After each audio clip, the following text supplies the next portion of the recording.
and the cosmic order during a cleansing of the earth. Nearer and nearer came the visiting stars, the etherean ships from thousands of worlds, with countless millions of emancipated souls, dwellers in the Nirvanian regions of the Creator of all. And when they reached the boundaries of the earth's vortex, they halted a while to form in ranks so that their glory would add to one another. While they thus stood in the great vault of heaven, a gateway opened amid the stars on one side, and from far beyond came a strange and mottled sun, swaying to and fro. And this was the great fields and forests of Hautuon, letting loose the billions of the delivered earth. God and his host saw it, and every soul burst forth one universal shout of applause. It was coming straight to Hautuon, a heaven of earth, and as it came nearer, the curtained sails and streamers made of yellow, blue, and red fire began to wave and surge like a ship in a rough sea, but steadily holding course in the undulating elements. Presently, guardian ships could be seen, thousands and thousands traveling beside the laboring sun, the hosts of Hautuon, and the guardian ships were themselves like stars and carried millions of etherean souls who had been gods and goddesses on many worlds, and they formed wings for the Hautuon avalanche to hold steady the course to the earth star, the earth of mortals. And thus, in honored discipline, came the fleet of the Creator's worshippers. Brighter and brighter grew that great waving sun, sailed by the immortal gods, growing larger and more imposing, till, when it entered the earth's vortex, it became like living fire, large as the earth, and of brilliant colors from black to adamant, with blue, white, purple, yellow, scarlet, pink, of all shades, and living and sparkling, with the broad curtains suspended, deep as the breadth of a world, and with sails and flags that reached upward, high as the moon. Midway in the vortex of the earth it stopped, and the multitude of stars beyond now gathered in majestically from every side, till nearly throughout the fabric of the earth's atmosphere there was not a place that did not glow with the Creator of all's fire of heaven. Music, which rose from the throne of God a little while before, now ceased, for here was the play of elements in harmony, which is the same as music to the ear of mortals.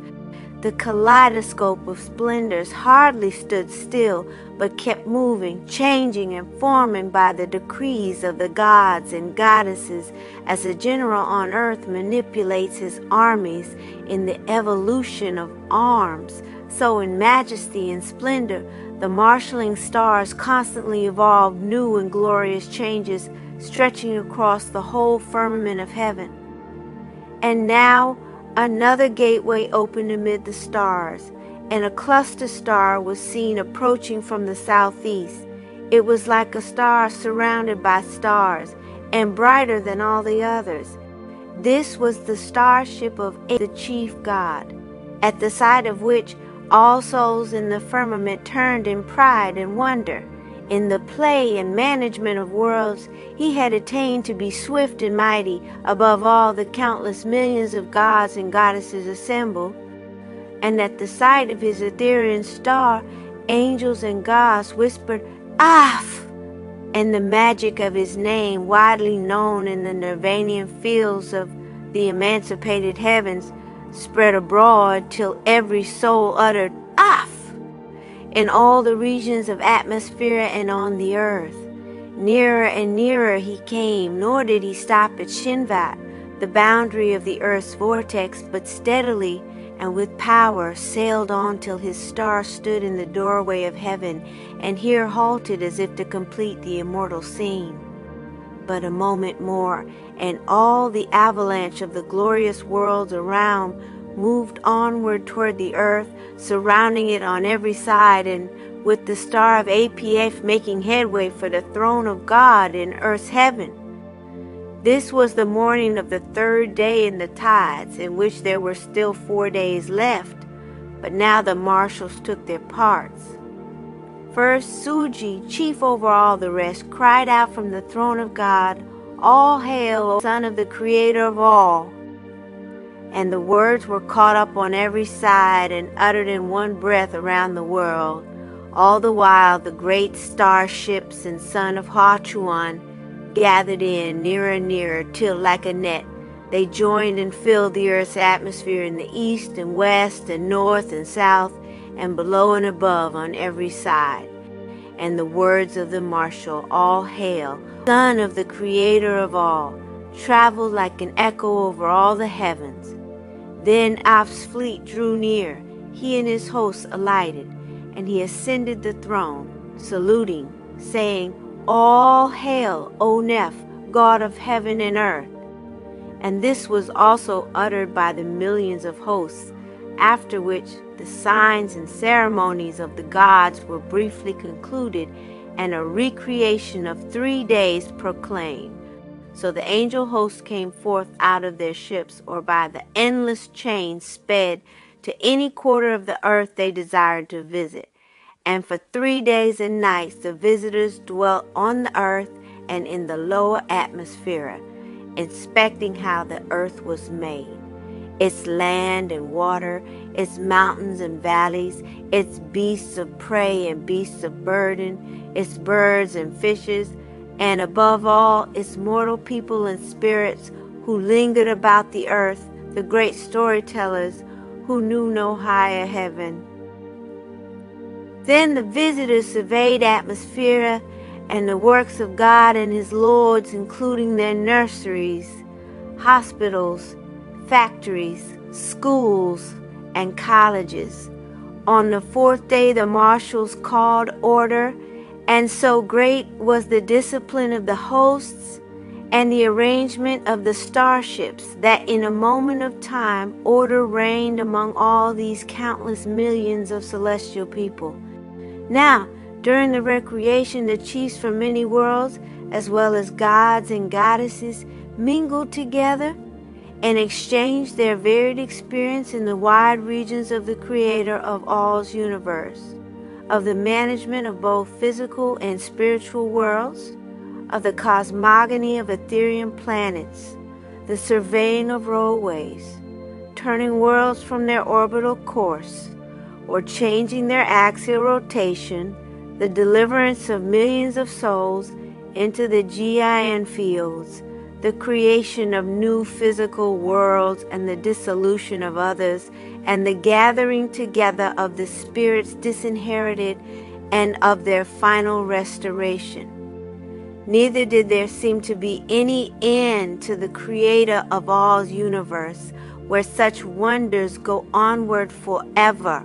When order was restored, God commanded Waka to rise to be anointed, and God said, "In your name, O Creator of all, I anoint this, your son, God of heaven and earth, for the next 400 years. Guide him in wisdom and love, O Father." And God gathered from the abundance of ether and made a crown and placed it on Waka's head, saying, "Hail, God of heaven and earth, Son of the Creator of all."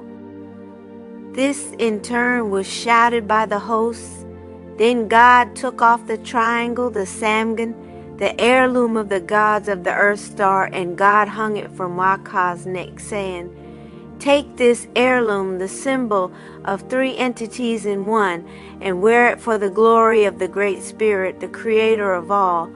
To which Waka, now God, answered, "Your will be done, O Father, Creator and ruler over all." And all on the throne stood aside, and God, Waka, ascended the throne and sat in the center, at which time the celestial singers chanted, and the hymns sounded around the whole earth. Then Afsh, son of the Creator of all, spoke, saying, "In 400 years, O God, I will come and deliver you in your harvest, and your lords in their harvest, for the glory of the Creator of all, the unapproachable Almighty." Amen. And now Aph went and sat down at the foot of the throne, at which God came down according to custom and took his hand, saying, Arise, O God, Son of the Creator of all, and go your way. And Aph rose up, saluting, and he and his attendants departed and entered his starship. The celestial singers chanted, the trumpeters played, the drummers drummed, and the solemn march of the Creator's sea of fire sounded from heaven and earth. The marshals now put the great works in order. Neph and his attendants were stationed on the right of Aph in a ship newly built. Next to him, the ships of his lords and their attendants.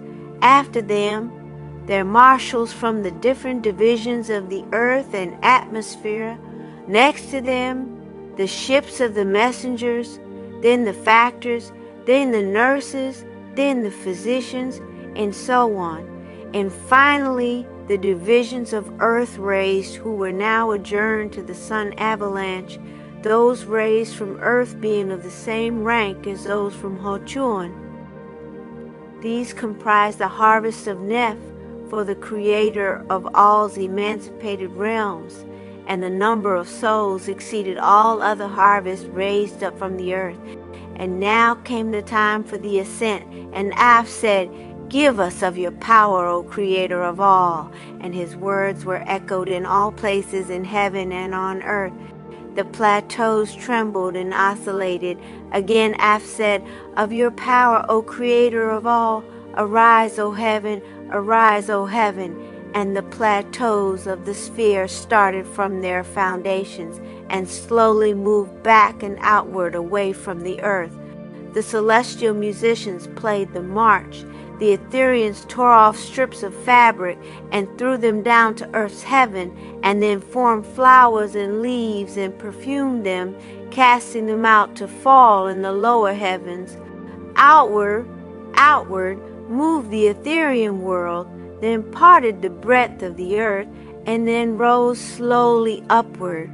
Presently it turned on its own axis, up to now one entire world, but with this rotation the different stars began to individualize and separate, all except the harvest of Neph, which was the central figure, led onward and upward by Aph, son of the Great Spirit. Faster and faster rose the glorious scene, and more awe-inspiring and sparkling with splendor, nor could one from Hord, earth's heaven, scarcely look upon the dazzling light. But higher it rose and onward toward its far-off destiny, till it disappeared in the firmament above.